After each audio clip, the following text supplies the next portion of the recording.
computer. Okay, so the recording has started.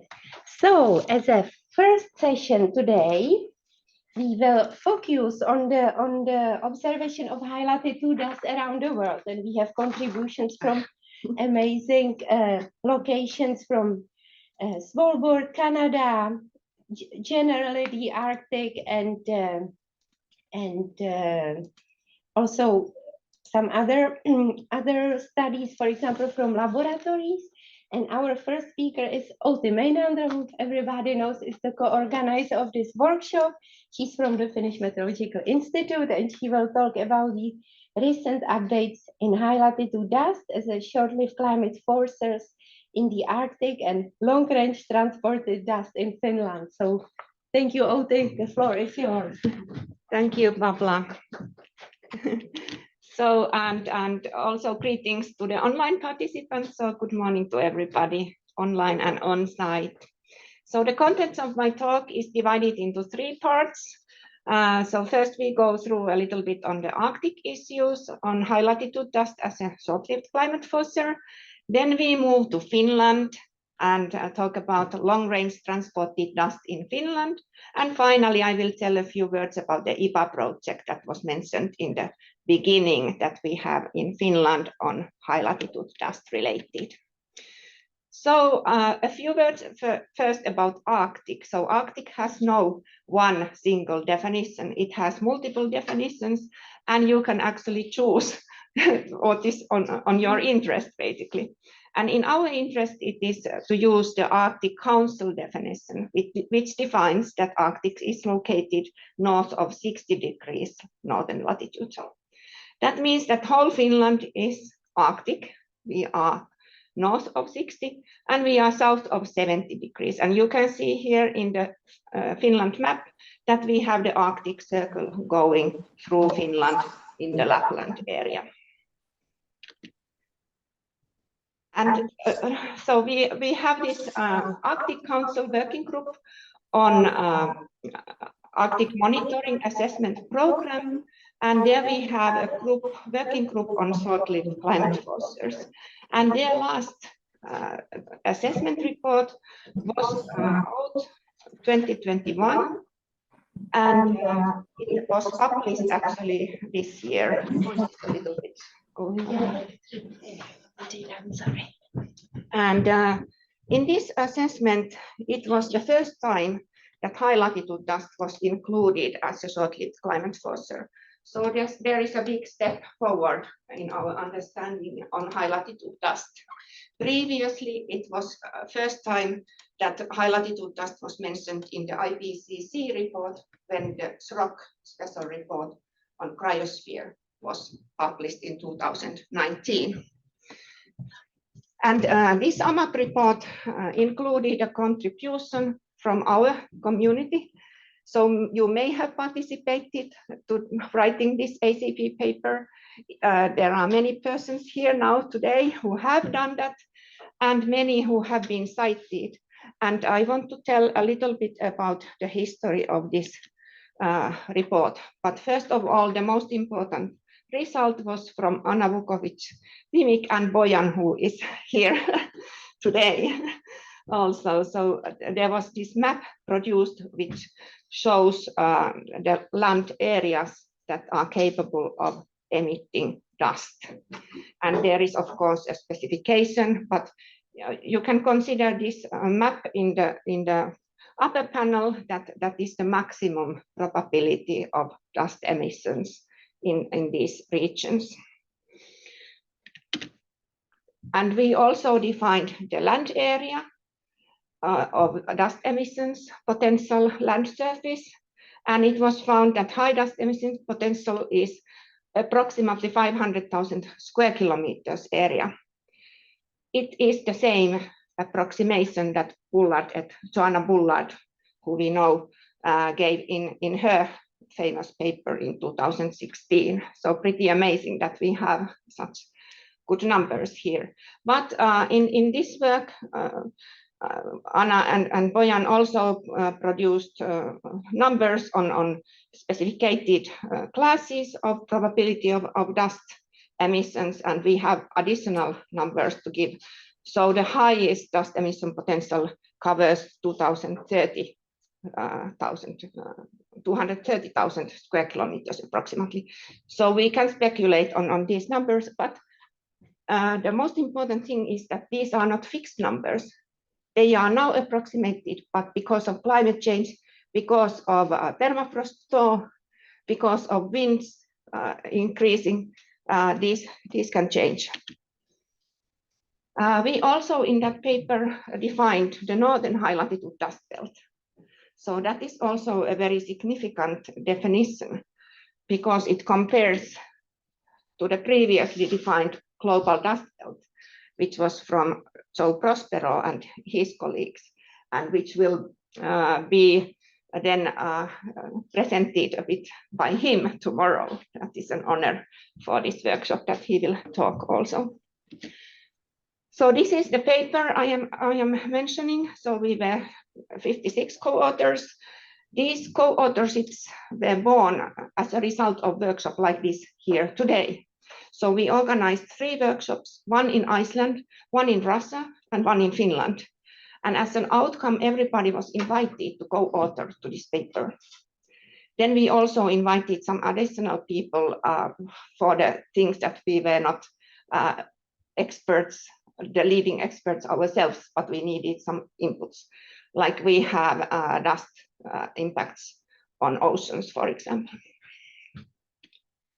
So if you were not part of this paper, we encourage you to just publish your own results and you will be cited by somebody who will take the next upgrade to this kind of work.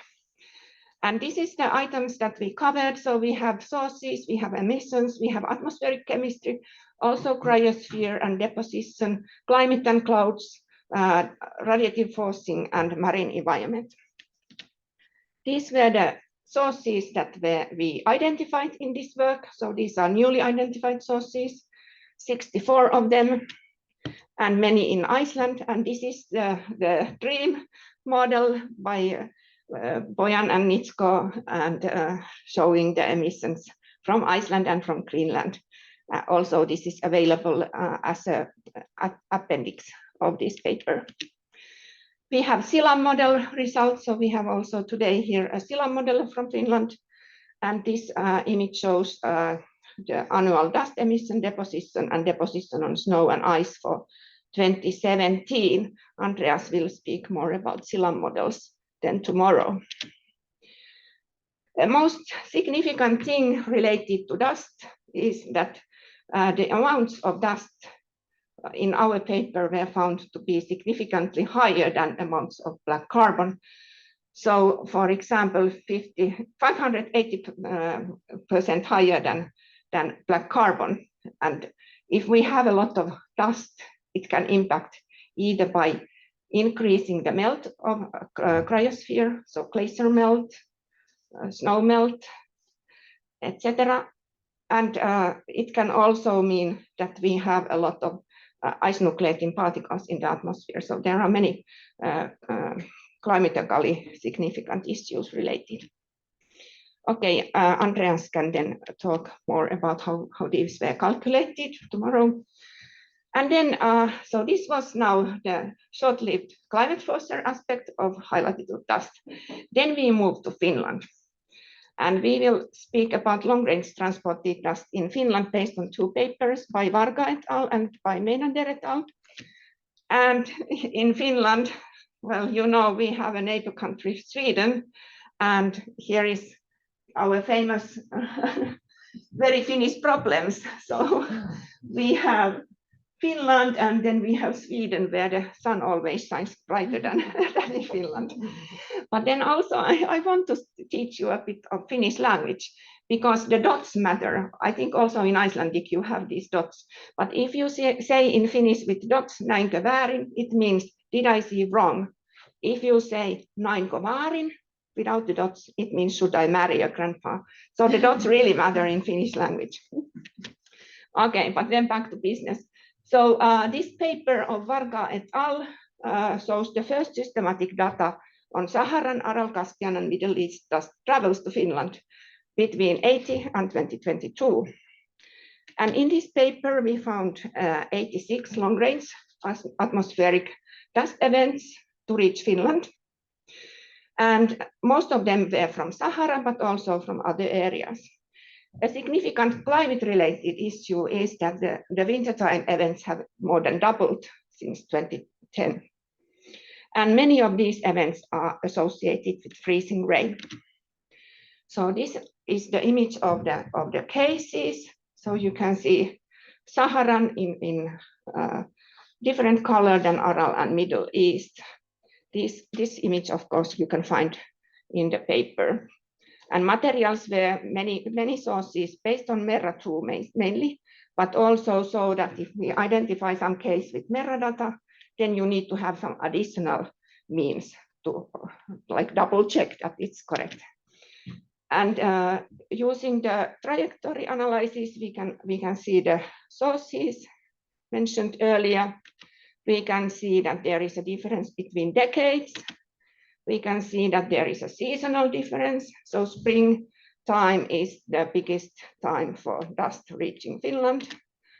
Then we have different synoptic situations, and these were classified into 4 groups.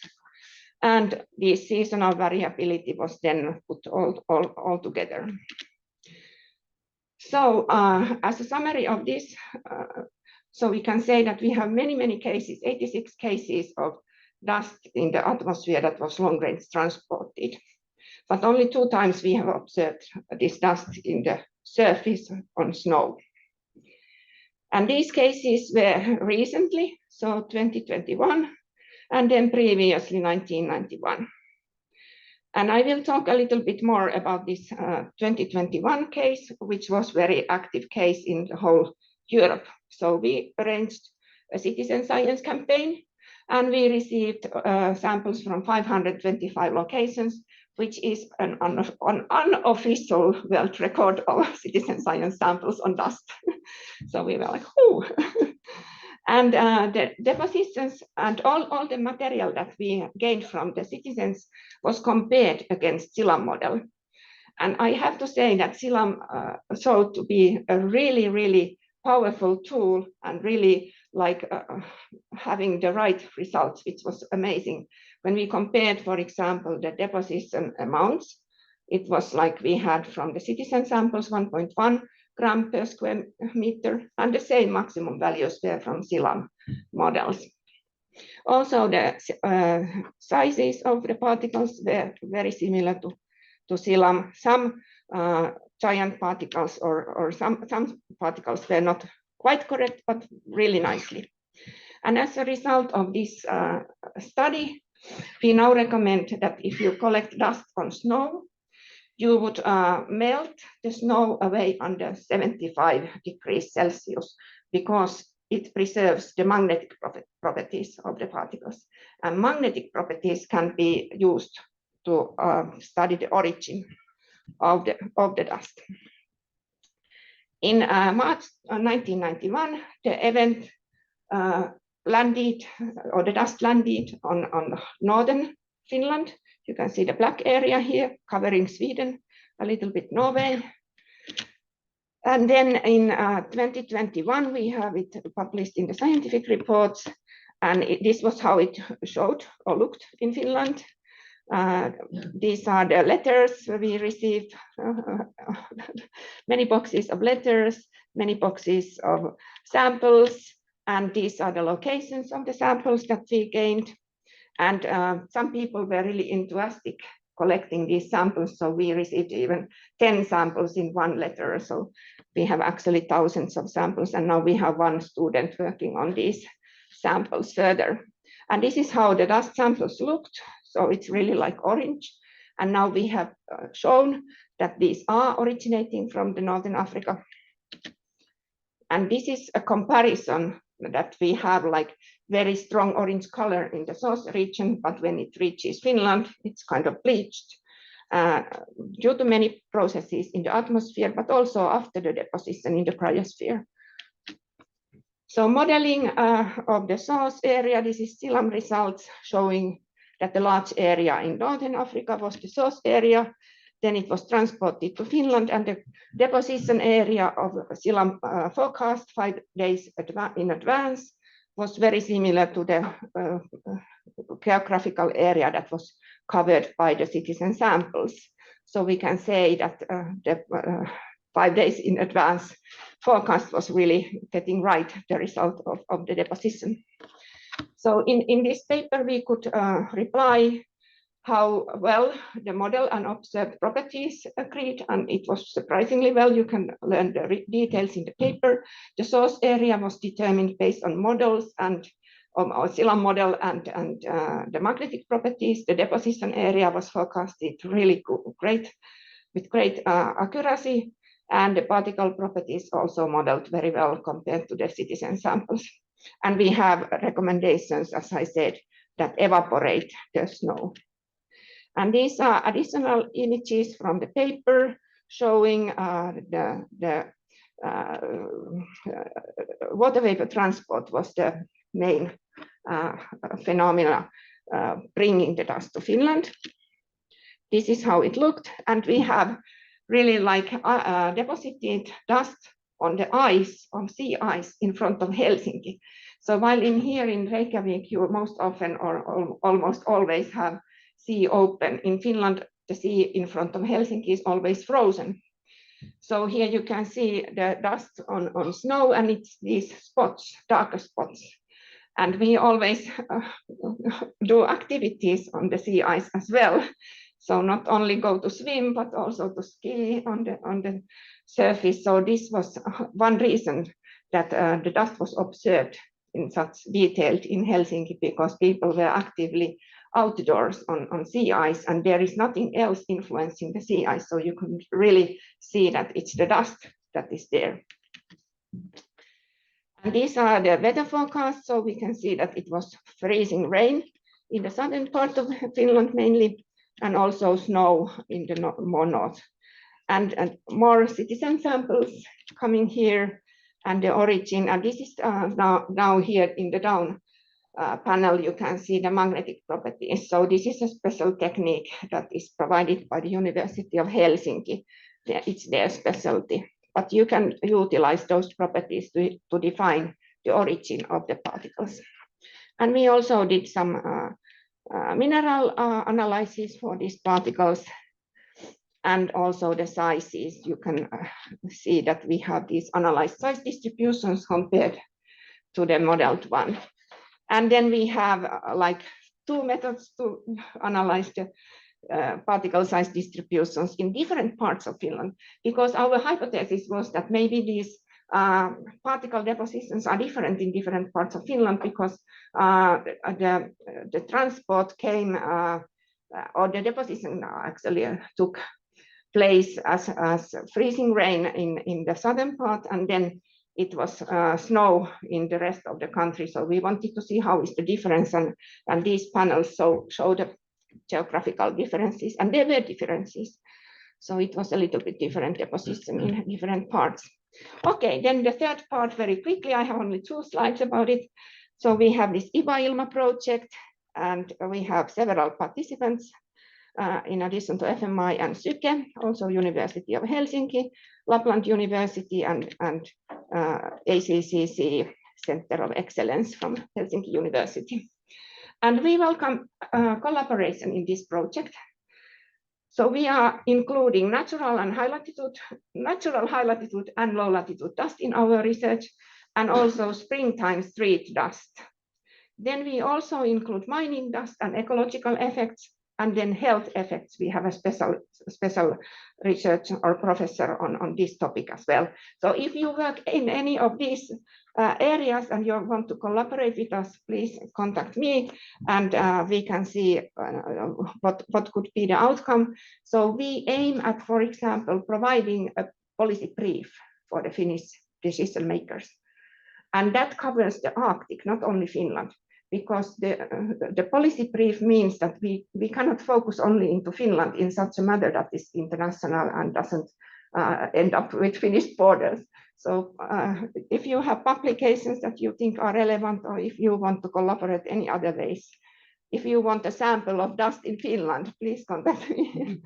So yes, and then the final summary. So first of all, I described how the Arctic Council has now for the first time included high latitude dust in the assessments of short-lived climate forces. Then I showed that in Finland we have many cases of long-range transported dust from various regions, mainly from Sahara. And we have only twice observed dust on snow. And that the dust sources are not, we know all these dust sources are not only from hot deserts, but also from Iceland and other high latitude dust regions. And moreover, they have impact on weather, they have impact on climate, environment, and human health. So a lot of influence on this topic is around the society, around our environment, and in our lives as well. And we have made multiple tasks with multiple methods, but you always need to intercompare with others. So we really welcome collaboration. So that was all. Thank you. Thank you very much. You need to catch your breath so much. So are there any questions here in the room for Tim? Maybe one quick question. We are a little bit late.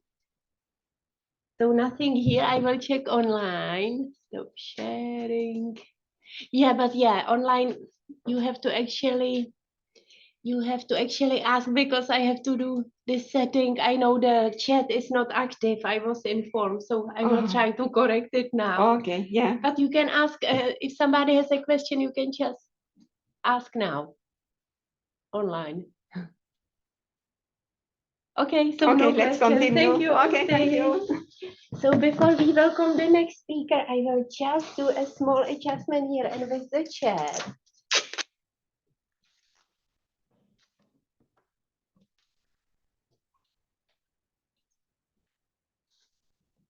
It was way too. Oh, this is gonna be better. So I need a speaker here now. Yeah, this is better. And the adjustment with the chat. Just a second. I don't know. It's not visible for the participants. Meeting control. No.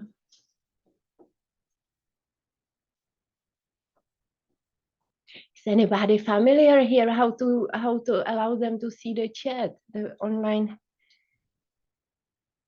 drop down menu? Select everyone in meeting.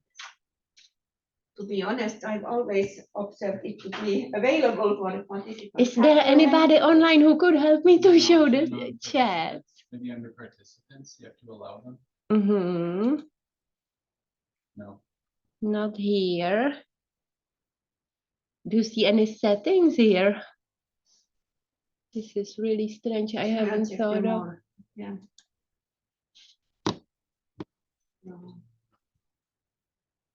No, so that's the problem. We don't see the settings neither. If you go to the chat box and open Tap security.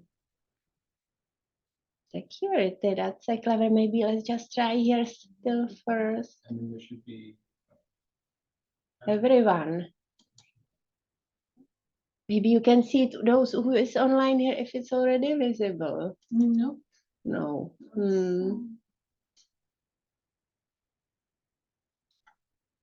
Okay, let's try the security. allow participant. Yeah, but it is. Allow participants to. Oh, it already does. Yeah, it does. Yeah. Okay.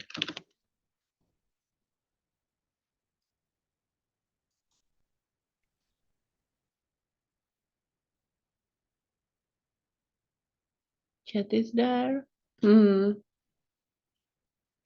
just sent Tara. This is really unfortunate. I'm so sorry for this. Because try to send a message. I already did. I sent message like 30 seconds ago. I can send it again.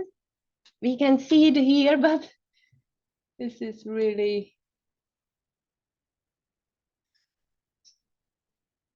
I can actually share my screen if it helps. What do we see here? So security video chats. And we see them, as you can see.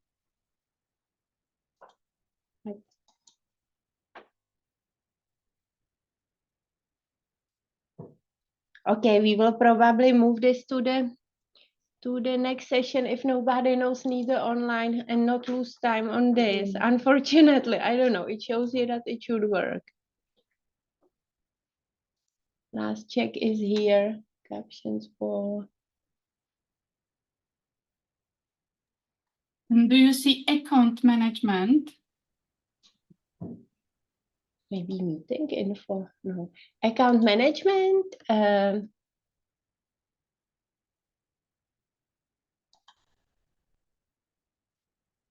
No, unfortunately. You should see my screen now too now, don't you? No, we just see the presentation. Ah, okay, doesn't show.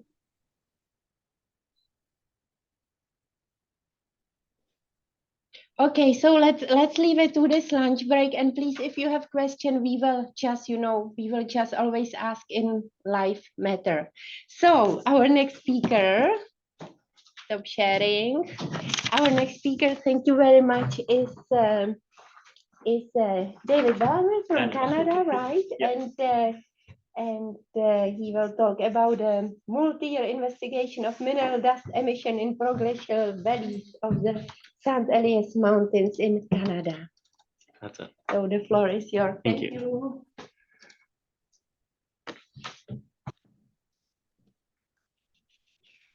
Is that sharing? Yeah, it's the. And you can also mute first here the online participant so it doesn't bother you. Screen, share, and then this here below, and it should. Perfect. And we can also for us just to close this so it doesn't bother the online participants don't see it, but we do, and this one can also be moved somewhere. Okay, good. That's how it works. Hi everyone. Yes, so today I'm going to be talking about some work we do in Canada. And we've been doing sort of field campaigns there for the past few years. So I'm just going to present sort of a summary of some of the stuff we've been going on, and just highlight some of the options.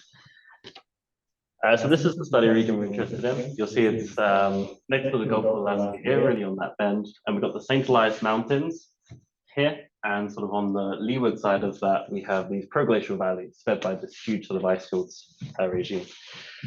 So I'm going to present sort of two valley systems here. The first is the HLD Valley here on the left. This is where we do the bulk of the research.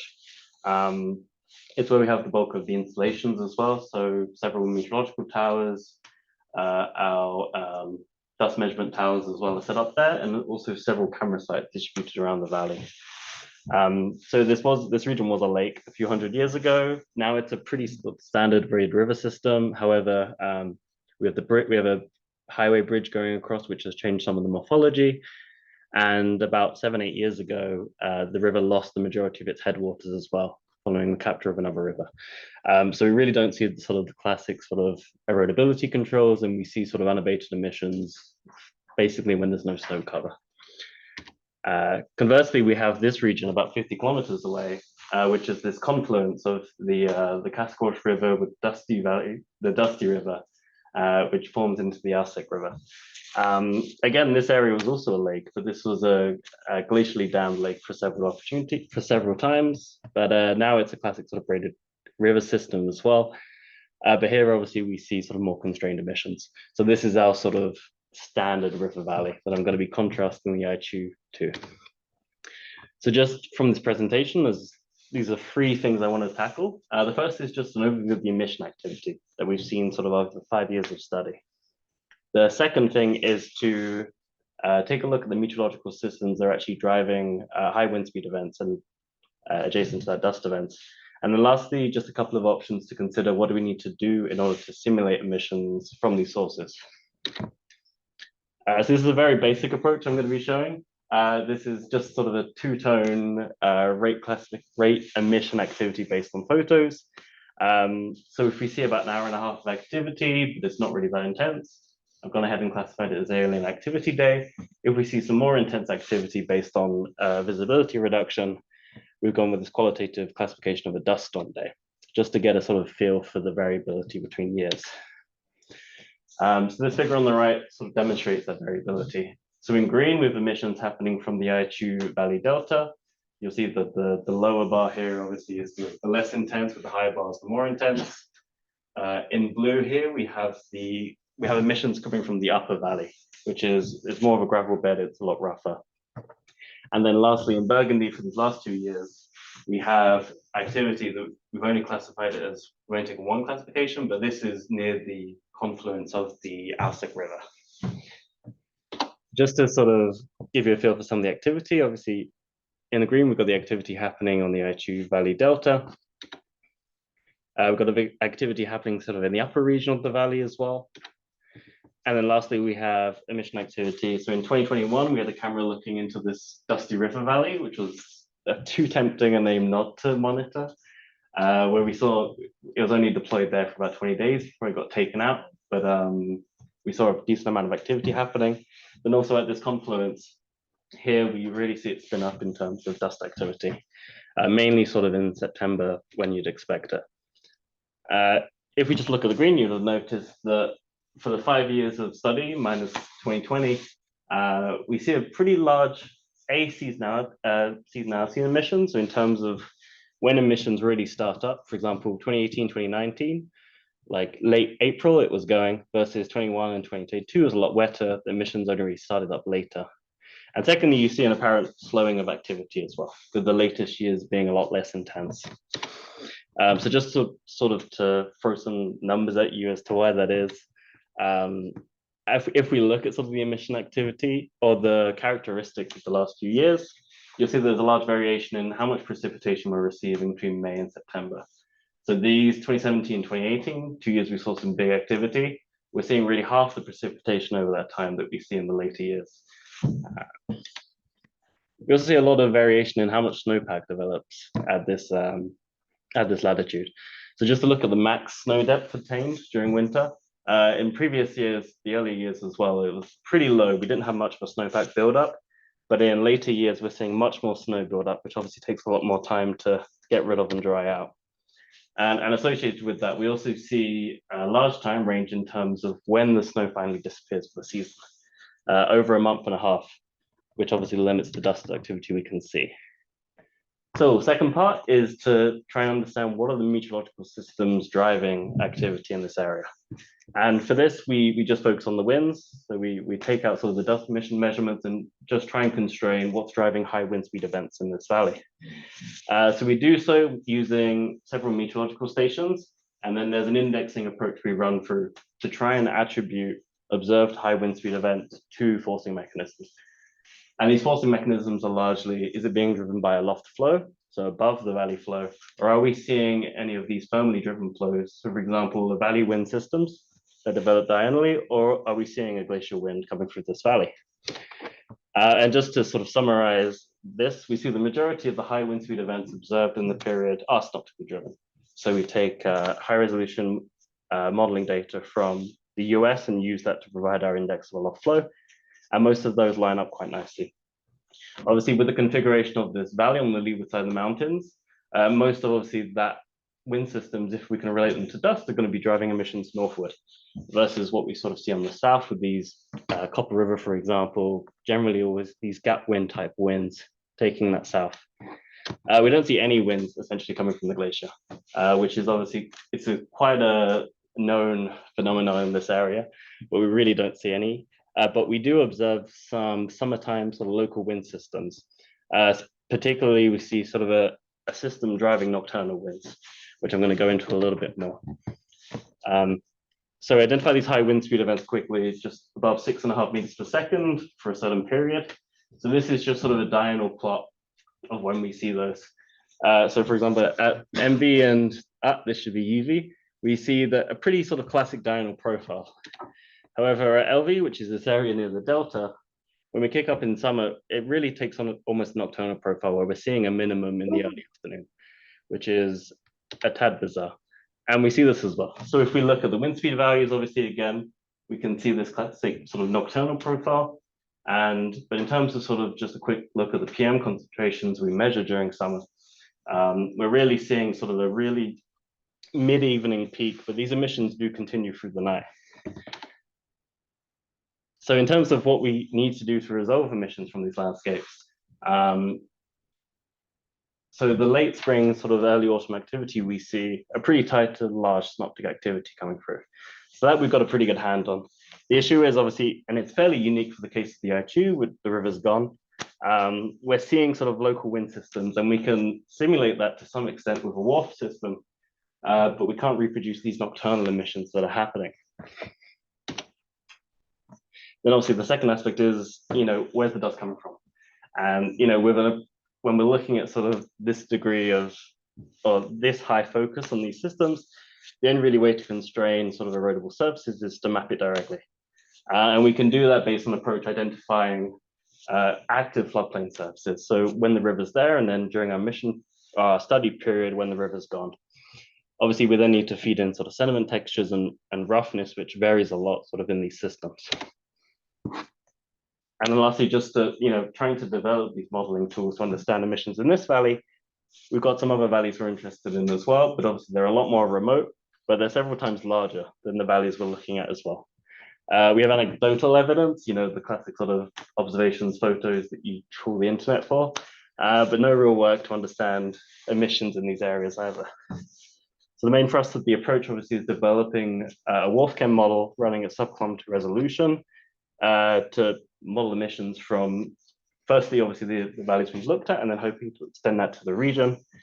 But we've also developed FlexPart WRF, and we've got a WRF-driven flex dust module to also work with. So thank you for your time. Any questions? For being on time. No worries. I'm catching up. Yeah. Are there any questions here in the room? So Ote, please. Yeah, thank you for the great presentation.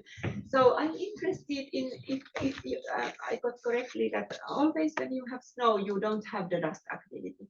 Have you ever observed that there would be snow and you still have dust activity? Yes. So one of the constraints, so where we have the snow measurements is happening a few kilometers away from the valley. It's a sort of different meteorological setup. It's forested versus in the valley, it's effectively a wind tunnel, right? So you're seeing a lot more sort of ablation of snow. We do observe dust emissions as late as sort of early December, when you have obviously got snowpack in or forest areas, but not so much on the exposed delta. But we had a camera set up that covered winter. But the issue is we get a lot of sort of radiation fog during that time as well. So it's really difficult to qualitatively discern what is dust, especially when it's sort of blowing in the same way. But yeah, those shoulder seasons, we do see, for example, one year emissions might be shut down by early September, but in other years, mid-November, you're still getting emissions. And during that time, sort of you've had snow, but obviously then it's melted away. And there's a lot more variability versus the snow coming down and that's it, cancelled for the year. And can you observe that dusty snow then in the surroundings as well? Not so much. So, yeah. So just based on sort of walking around, I haven't seen any like dust on snow events in the local area. Okay. In the 2 years I've been there, which unfortunately were the least dusty years. Yeah, and compared to Iceland, where Pavla has studied like 100 kilometers or more transport of dust and snow. Yeah, much more, 250. Yeah. Depending on the winds. Yeah, from all the way Skeidará, Sandur to Reykjavik in 2030. Yeah. Thank you so much. Thank you once again. So we will now move to the next speaker, and that is actually our online speaker. It's Nora Bergner. She's from Switzerland, and hopefully I said correctly, from the Federal Polytechnical School of Lausanne, and Nora will talk about high latitude dust measurements in southern Greenlandic outwash plains for radioactive and ice nucleating properties. So Nora, would you be so kind and share your screen? I hope it will work. Hello everyone. Can you see my screen and hear me well? Yes, we can. Just I have to probably work out with the sound, but please go on. Okay, perfect. So yeah, I'm Nora. I'm a PhD student at the Extreme Environments Research Lab at EPFL in Switzerland, and I don't have results yet, but I would like to introduce you to our measurements in southern Greenlandic outwash plains for the radiative and ice nucleating properties. So I guess in this round, I don't need to motivate much why we care about high latitude dust, but the angle that we are interested in is to look at high latitude dust as a climate forces, so how it interacts with radiation, so the scattering and absorbing properties, and also how it can influence clouds. So as dust from glacial areas has been shown to have good ice nucleating abilities. And we are also interested in how the dust can transport nutrients to marine and terrestrial ecosystems. And we are specifically interested in dust from Greenland because you can see here that in the cumulative mass change from glacier retreat, that glaciers in Greenland are rapidly retreating. And while most of these glaciers there are marine terminating, also like the land terminating glaciers decrease. And this leads to the development and growth of these glacial outwash plains, which is shown in one example here. And then with high wind speed, we can have like the dust emissions. And so we are interested in how like these glacial dust emissions, or how the INP activity, but also the bioaerosols, the optical properties, and the nutrient content of the glacial dust changes over the chronosequence in southern Greenland. So if we see differences between like the dust further to the glacial tongue, or also closer to the fjord. And for that, we had a field campaign last summer from June to August in southern Greenland. So our main study site was in the Natassuaq outwash plain, and there we had two small stations measuring meteorology, but also aerosol size distribution between 180 and 9 meters and 3 microns, and also INP filter samplers. And just to give you a very short preview on the data. So here you see the wind speed colored by direction, and we have a very clear diurnal pattern that we have during the day, higher wind speed coming from the glacier. But we didn't observe higher aerosol number concentrations with higher wind speed, so we didn't really have a dust emission event while we were there. So the highest aerosol number concentrations came from biomass burning plumes. So we are still figuring out like the diurnal patterns and the sources of these aerosols. And then in addition to the online meteorological and INP measurements, we took a dust sample transect. So this is one transect in Natassuaq from the glacier to the fjords. And in addition, we had more samples from the outwash plain in Igaliku, a little bit further south.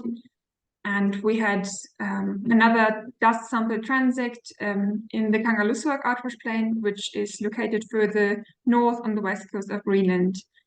And at the same time, we had like another campaign going on in Narsaq, where we have like very detailed or like comprehensive aerosol observations and also balloon moon measurements, which we can compare to our measurements in the outwash plain in Natassuaq. And then we also took water samples in the fjord system, which we measured there. And then our plan is that we want to investigate these high latitude dust samples and characterize like the properties in terms of the source. So like this, the grain size distribution, total organic carbon content, the mineralogy, and so on. And then based on these different samples, we want to understand characterize the ice nucleating ability. So on the dust, water, and the filter samples, but also on bacteria cultures that we collected with the samples. Because previously, for example, in Svalbard, the good ice nucleating abilities of the glacial dust have been linked to small content of organic matter, which can be seen here by the figure by Tobo et al. So this is why we focus also like on these treatments and where the ice nucleating ability is coming from. And then to further understand the atmospheric relevance of our samples, we will perform aerosolization experiments. So we measure the size distributions of the aerosolized dust samples and also the optical properties to really understand the atmospheric relevance. And so this project is part of a larger project of 3 different groups at my institute. So the Ecoplanes project, and the aim of the Ecoplanes project is to determine the climate and ecosystem impacts of glacial outwash plains by combining microbiology, atmospheric composition, and Earth observations. So as I said before, so I'm working on the INP activity and the nutrient content and the bioaerosols, but a different student is looking more at the microbial structure and the functional potential of the bacteria in the outwash plains, and also measuring greenhouse gas fluxes. And another part of the project is to upscale the results, or like to estimate the outwash plain area in Greenland and the proportion of the different surface classes, and also their change over time. So a researcher is doing that using satellite data and deep learning models. So ultimately, the goal is then to estimate the large-scale impact, so to quantify the INP budget and the nutrient deposition, and also like quantify the Greenland-specific contribution. So this will, another researcher will do that using GeoSCAM model simulations. And yeah, this is just a short overview of our plans and our measurements so far. So yeah, thank you a lot for your time, and feel free to contact me in case of questions, or like if you're interested in collaborating. Yeah, thanks a lot.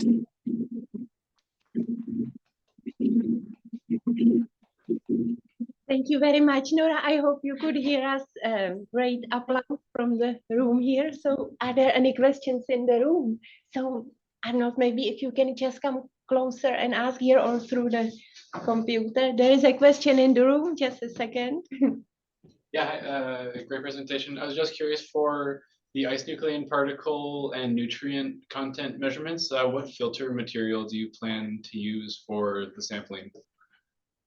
So for the aerosol filters, we used polycarbonate filters so far, but we also plan to like analyze the filter samples, but also like directly the dust samples, including then heat treatments and so on.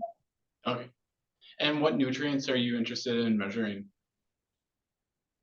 So we haven't exactly decided which nutrients, or like what exactly we will measure, but we're interested in, so we will do like trace metals, but I think that the exact plan still needs to be defined. Okay, great, thank you. Amazing, thank you. I will now ask if there are questions online. Please just feel free to unmute and ask.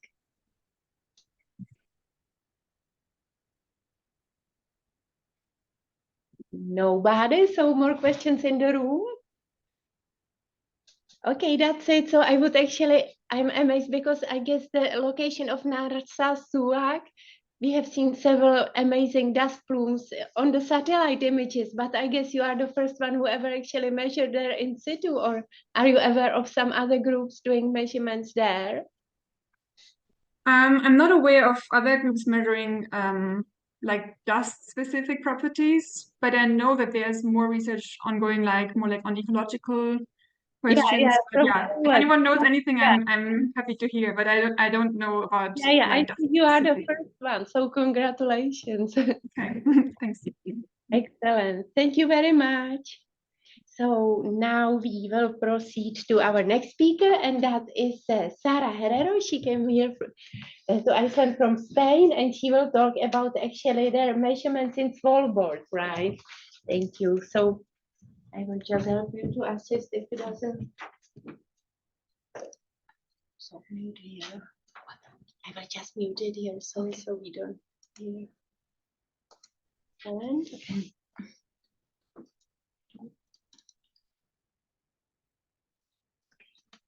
And are you sharing so they see?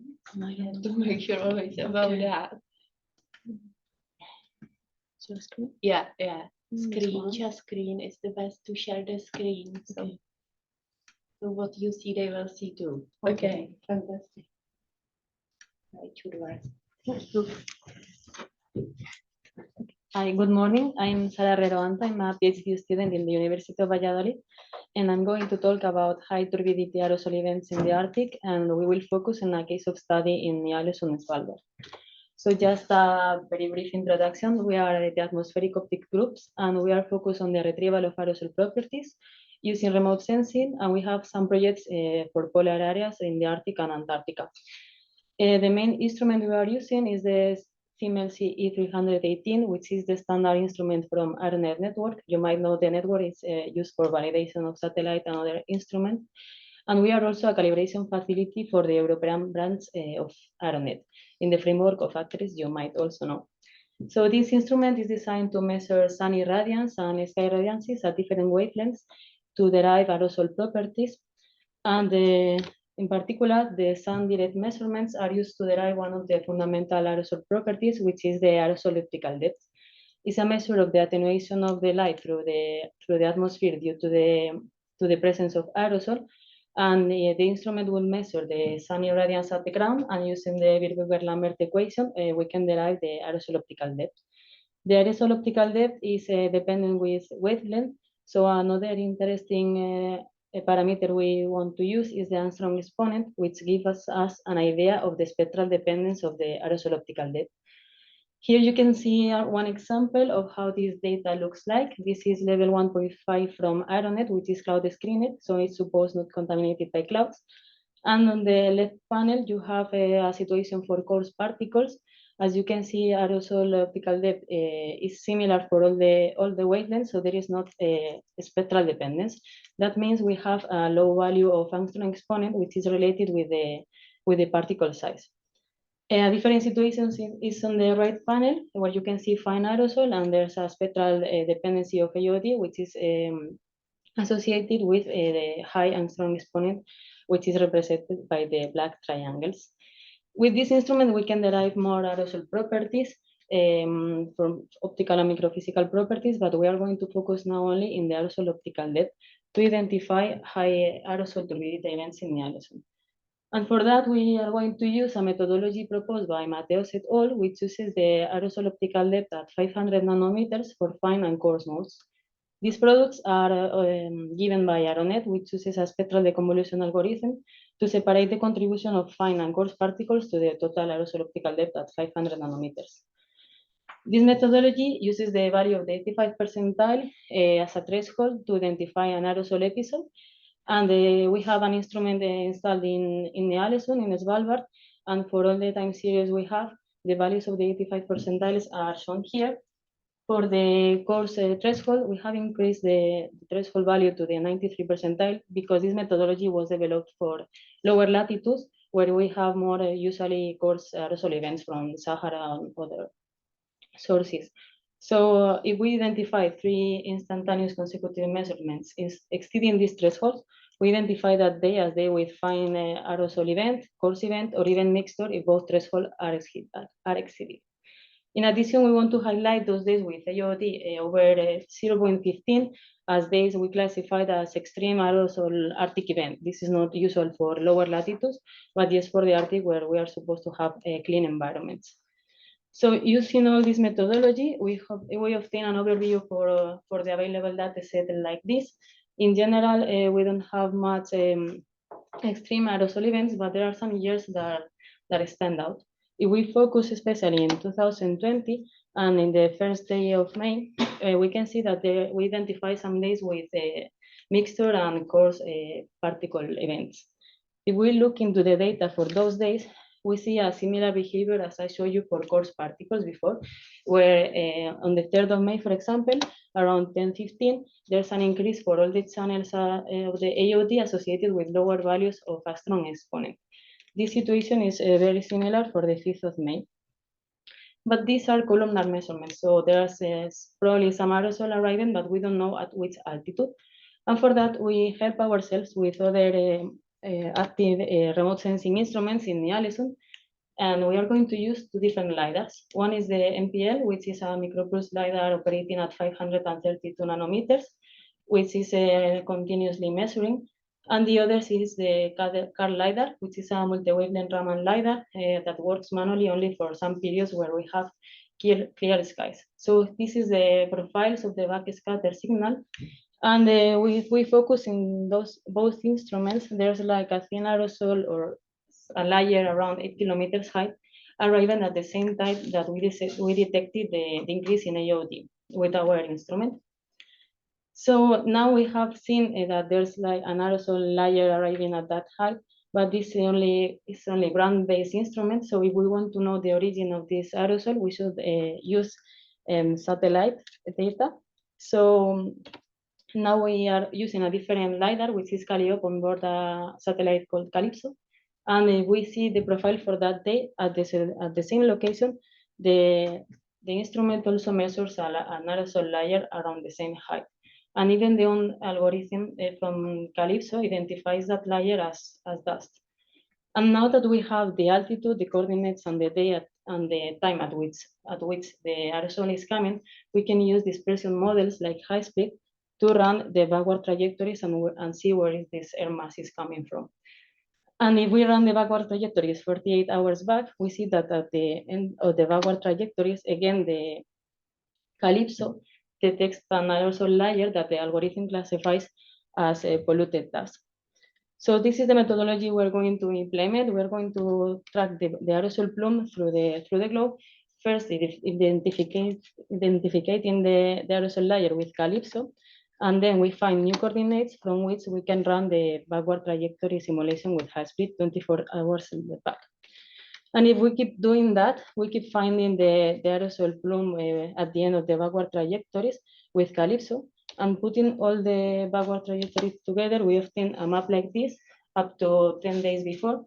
And again, if we look into the data from Calypso, at the end of the backward trajectories, there was actually a huge aerosol column of dust at that day. So probably the aerosol could be coming from there, but we wanted to compare these results with a different dispersion model. Like FlexPart, which uses a particle emission model called FlexDust. This was given from Christine Grudzowski.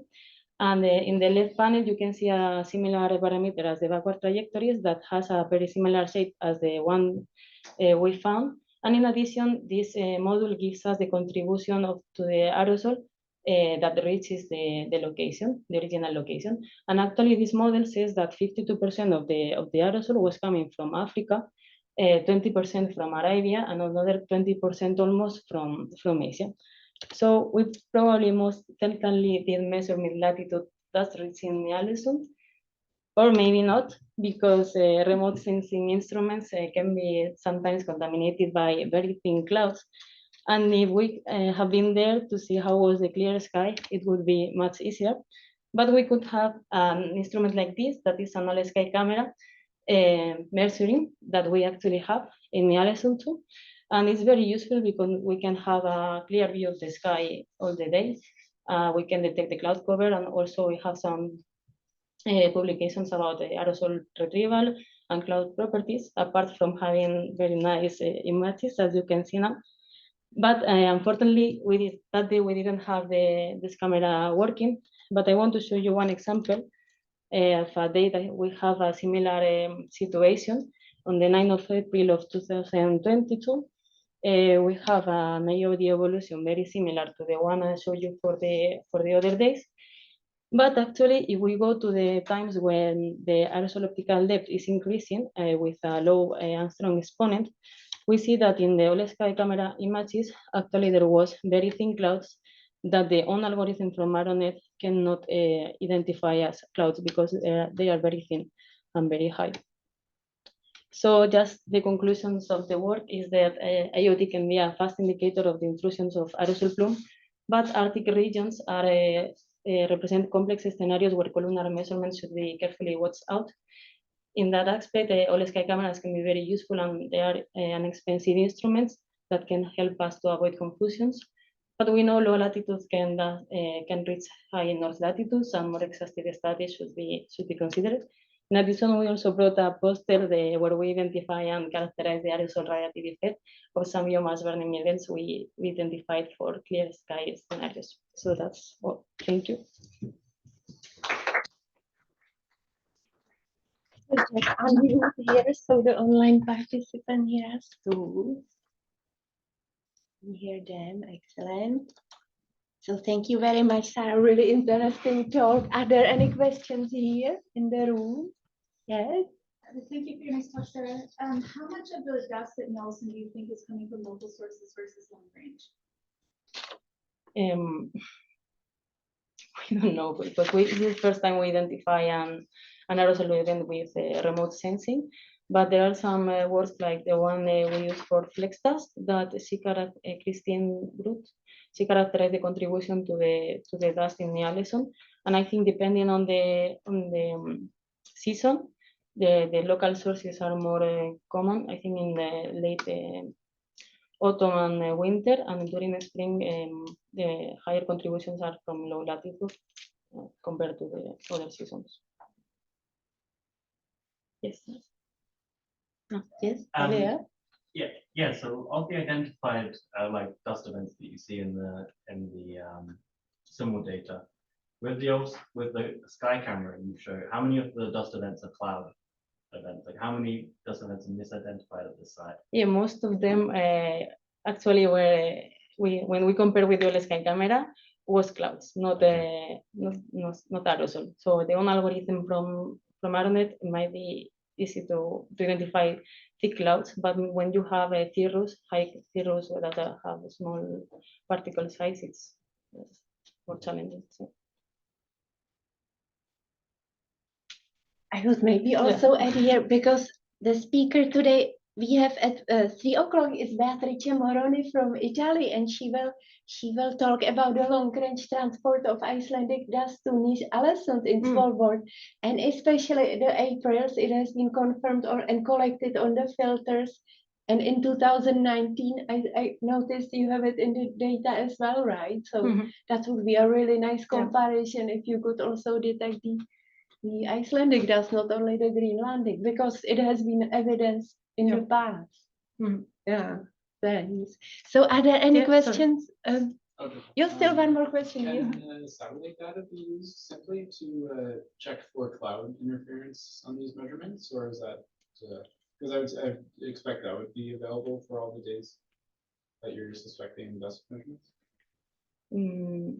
Yeah, I don't know. We didn't use satellite for. Well, Calypso actually can say if it's cloud or not that day. So on that day, at the location, it wasn't supposed to be clouds. Yeah. Okay. We only use Calypso. I would also guess this upcoming outcome that is launched in May would provide input on that question. So, I know there's a lot of things going on in that recently. Using that. You can maybe allocate the cloud radar at your station there with some work. I don't know if there's a cloud radar in Nialeson. Figure out about is this pure aerosol or it's maybe used as let's say isolation particle for the silicon distillate. So that's why I actually asked you if you can allocate radar. Yeah. Probably there should be a cloud radar in Svalbard at least. I don't know if in our station, but yeah, we can check. Thank you. Okay, so are there any questions online still? You can just unmute and please raise your question. Okay, so if not, thank you very much again, Sarah. Thank you for coming. And the last speaker of today, but not least, of today's morning section is Claudia Di Biagio from France, and she will talk about the current activities on the investigation of physical, chemical, and optical properties of high latitude dust. Welcome, Claudia, and please unmute yourself so we can hear you. Thank you. Yes, can you hear me? Yes. And do you see presentation mode? I think? Yes. Please go on. Thank you. Yeah, so good morning, everyone. So today I wanted to present some ongoing activities that we have in Lisa in France about the investigation of the physical, chemical, and spectral optical properties of high latitude dust. So first of all, you see a list of people mentioned in this first slide, because obviously this is a work that is contributed by many people. First of all, the different students and postdocs that work on different projects and different collaborations we are setting up with many of you.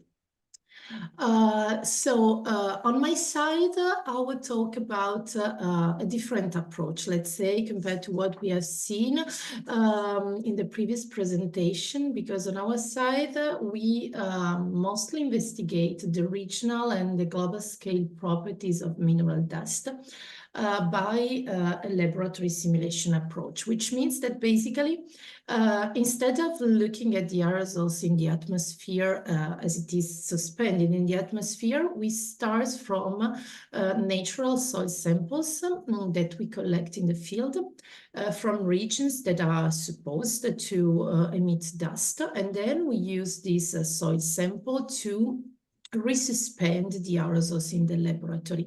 And these aerosols, once it's resuspended, is used for different kind of analysis and experiments in different controlled conditions. The suspension is done by starting from a very limited amount of soils, a few grams generally, but also depending on the specific setup. And what we do is that we mechanically shake this soil to try to reproduce the saltation and sandblasting processes that make the dust aerosols to be emitted in the atmosphere. Concerning the different kind of analysis we have done recently and that we currently apply to our suspending aerosols, we have different kind of complexity that we can apply. So one thing that we can do is to resuspend these aerosols and then to collect these aerosols on filter substrates, and then to use those filters to perform different kind of analysis from the mineralogy, the composition, the soluble fraction, microscopy, etc. In the past, we have used those aerosols also to collect them, to dilute them in a matrix of transparent material, and then to perform the classical pellet spectroscopy, which somehow is an idealized condition to investigate the optical properties of aerosols, but that is quite effective for providing some at least preliminary information or the probing of the differences between different samples. And then the kind of approach that is the most realistic, let's say, and the highest level approach we can have to study our dust is to inject it in a simulation chamber, a large simulation chamber that is basically a large volume in which particles can be suspended, and where we can simultaneously characterize the physicochemical and the spectral optical properties of the particles, which make us to create links between those different parameters.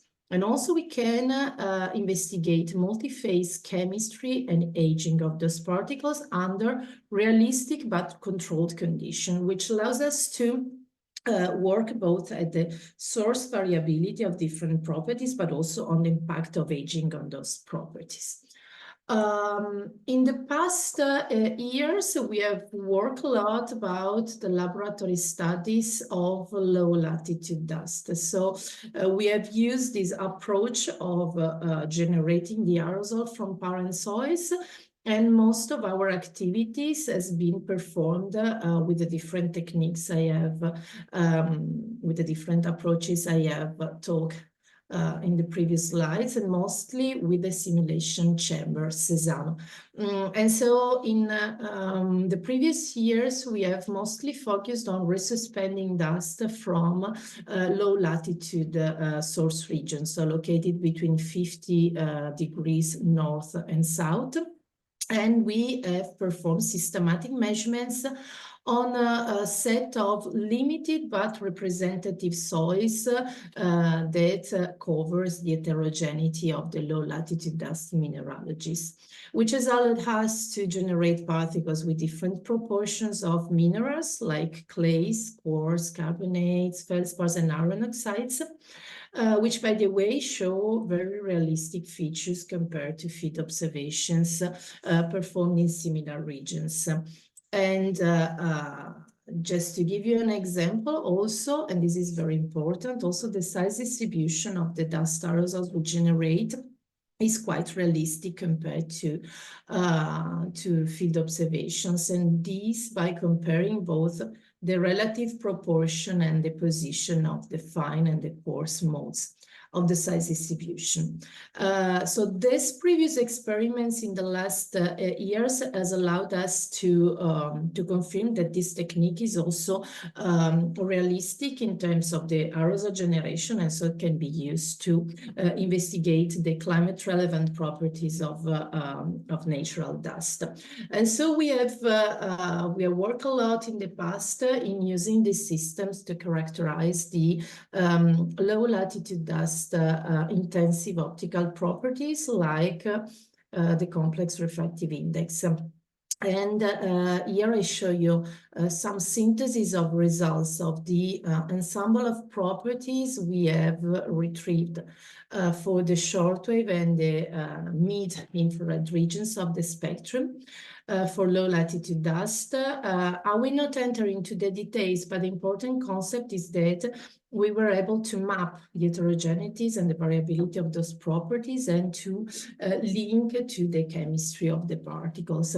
And we generated a data set that is currently used and applied in different trend sensing algorithm and climate model simulation.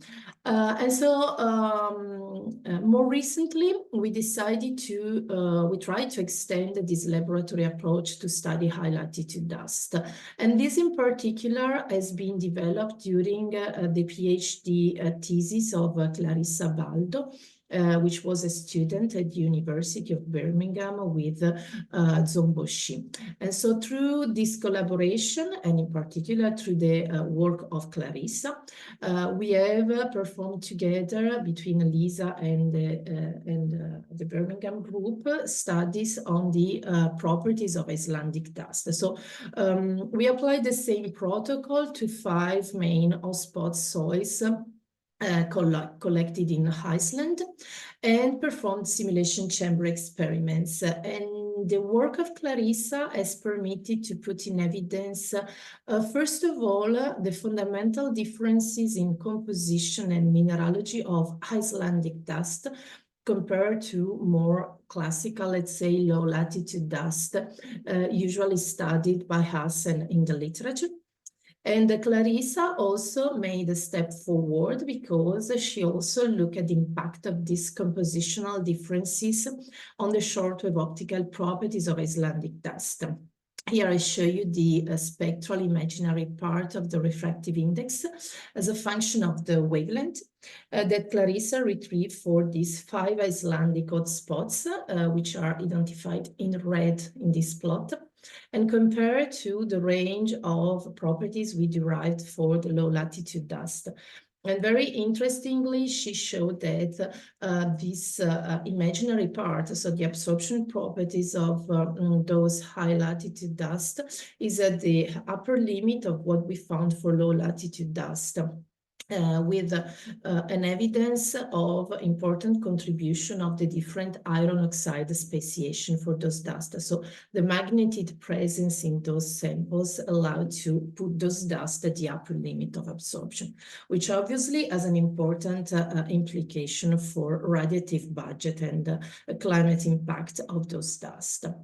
Then we also use the data from those experiments and more recently to start looking at the differences also that we can identify in the infrared part of the spectrum. So this is a work in preparation for being submitted in the next months, let's say, and we were able to retrieve the imaginary refractive index for the Icelandic dust compared to some low latitude dust. Here, the important thing that we found is to see that in terms of imaginary index, if we compare low and Icelandic dust, we see that the magnitude of the refractive index is comparable. So it means that also high latitude dust should have a similar impact in terms of radiative transfer than low latitude dust in the infrared part of the spectrum. And very interestingly, we see that the spectral shape of the absorption band is quite different between low and high latitude dust, which has an important implication also for remote sensing, because it's possible that we could be able to disentangle high from low latitude dust contribution from an optical signature of measured by the ground or satellite through hyperspectral sensors. And this is a very important point because a lot of the activity we see going on high latitude dust is also related to the capacity of distinguishing transported from local source, a contribution to the dust load. So a few words on what is going on right now. So I do not have results because the activities I tell you are currently ongoing, but I think it's important to mention. So starting from our experience and the results we got from Icelandic dust, we started to establish a larger soil bank for high latitude dust in order to redo again a sort of systematic study of dust as we did for the low latitude, but this time for the high latitude. So we started to establishing this soil bank, which for now counts about 25 to 30 samples from different regions, including Svalbard, Iceland, Greenland, the Yukon Valley, and a few samples also from Antarctica. Obviously, the more the samples we have, the better this kind of study could be, the kind of systematic studies could be realized. So any kind of contribution to this soil bank is very well welcome. And starting anyhow from the soils that we have collecting, we have three kind of actions that are currently going on. So the first one, we want to use our resuspension system for making some systematic study of the mineralogy and more in general the composition of high latitude dust, trying to make a first map of the variability between different sources. A second kind of activity that is already founded and planned is the fact that we will have new chamber experiments at SESAM to measure the shortwave and mid-infrared optical properties, this time specific to Greenland dust. And again, this is a collaboration with the University of Birmingham, but also with the Aarhus University, so Zombo Shi and Christian Jorgensen. Junker Jorgensen. And then a third line of activity is related to new laboratory measurements that we are performing both for low latitude and high latitude dust as well, for mapping the properties in the infrared, but trying to go towards the far infrared part of the spectrum. And this is an activity that is funded by special agencies in link with the new satellite mission that will measure the entire infrared spectrum of the Earth, the foreign mission. And this will include SESAM simulation chamber experiments, but also more classical spectroscopic measurements, and as well experiment taking advantage of the synchrotron beam light. So that's it. So the take-home messages is that we are basically initiating some systematic laboratory studies of the high latitude dust. And in this context, also on my side, I see the possibility to collaborate in the community in different ways. First of all, by sharing samples, soil samples, to which I would be more than happy to have contribution by many of you. Many I have already had after the talk we had last year. So this kind of workshop activity is very useful. So thank you, Pavla and Uti, for setting them up.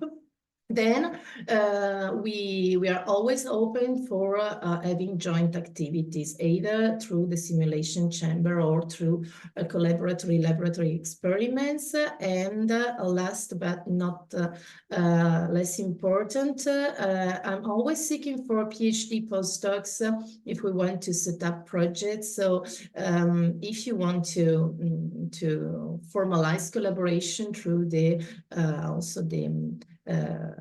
through postdoc projects or joint PhD, I'm always open for discussion as well as for student visiting. So thank you. This is what I wanted to say. Thank you very, very much. Thank you very much, Claudia, for this really important work and presentation. And it's so nice to see the collaboration around the high latitude dust researchers. So are there any questions in the room for Claudia? So maybe first, Suzanne? Yeah, it's probably better, not so sensitive speaker. Okay, thank you, Claudia. I just had a question regarding the contributing to the soil bank, how large of a sample you need for that? As much as you can would be the first question, and then ideally from 0.5 kilogram to 1 kilogram is the best I can ask. But anything, I take anything, let's say. And important is that the soil samples should be ideally the first millimeters of the surface, not just going and taking the from the deeper part of the soil, because it's the most erodible fractions that we can imagine that will emit dust. So I guess you will get more samples now. So, and the next question is here from Arno. Yeah, I was curious about doing the filter sampling along with your setup. Is there any possibility for size discrimination on the dust that's sampled with that in that way, like PM10, for example? Yes, we can. We have this with this generation system, but we also can separate the fine and the coarse fraction by putting in line with this an aerodynamic classifier. So this has already been done in SESAM for studying the chemical processing. But yes, this is definitely something we can do. Okay, great. And would you be interested in total, like determining total metal content in any of your samples? Yes, let's say that during this spring, we will start making a sort of systematic generation and sampling. Let's say on I would like on any kind of possible membrane, quartz, polycarbonate, etc., to put on a side filters for doing any kind of analysis. Then the first target will be mineralogy and iron oxide mineralogy. But definitely the idea is to go through the most complete characterization. Okay, great. Thank you. Thank you. And I can see that Sophie has a question. Please go on online. Yes, thank you. Can you hear me? Yes. Perfect. So Claudia, you know me. It's Sophie Vandenbusch from the Aeronomy Institute in Belgium. For those who don't know me, I work on satellite retrievals of dust, vertical profiles of concentration. And up to now, I have not really been able to find anything on this high latitude local dust emissions. So Claudia, my question here, you really show refractive indices in the thermal infrared that that clearly show we should be able to see it. Do you think you could share the values of those refractive indices that you measured, or how long should we still wait until the paper is published to be able to use the data? No, I think we can share on a collaborative level, and there is no problem.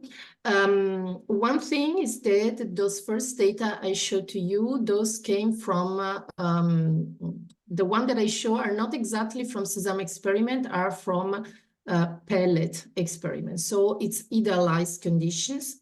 So it can be used, in my opinion, for now for looking at the spectral signatures, let's say the differences in spectral signatures. But then we are also planning to invert the data from SESAM experiments that Clarissa did. Is the second step. Those ideally would be, I think those will be very similar in spectral shape. I don't know, maybe they will change a little bit in the absolute magnitude. So to answer your question, yes, we can share the data, no problem. Then we can eventually discuss some limitation in the representation of this exact data set, but I think it's another level, so yeah. Okay. Thank you. We will keep in touch. Yeah. Thank you, Claudia. Okay, we have one more question here in the room. So, It's not a question, it's actually rather a comment. Hi, Claudia. Thanks a lot. I'm Marie from NILU in Norway. And I see that you're planning to use the forum mission, right, in your future research. And that will thrive from 27, is that right? So you have some long-term perspective, and that's very good. And also it was a comment to the earlier talk from Sarah. For the cloud radar, there is a cloud radar in Njølsund, and it's operated by, it's through Actris CloudNet, and it's Okay. University of Cologne. That was just my quick comments. okay, thank you. Do you want to comment on it as well, Claudia? Or Yes, I have understood that for me, the comment was about the foreign mission that will start on 2027. I know there is also another more close mission that is the pre-fire one.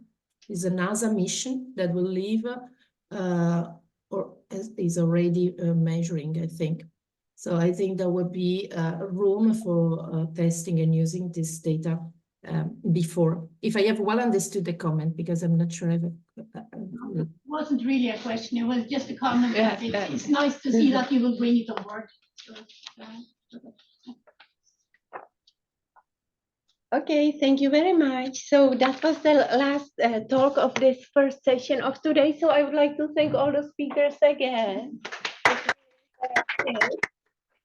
And we will have now lunch break, so I hope you will also enjoy some break from the computers. And the second session will start at 12:45 Icelandic time. So we will then see you again here. Thank you.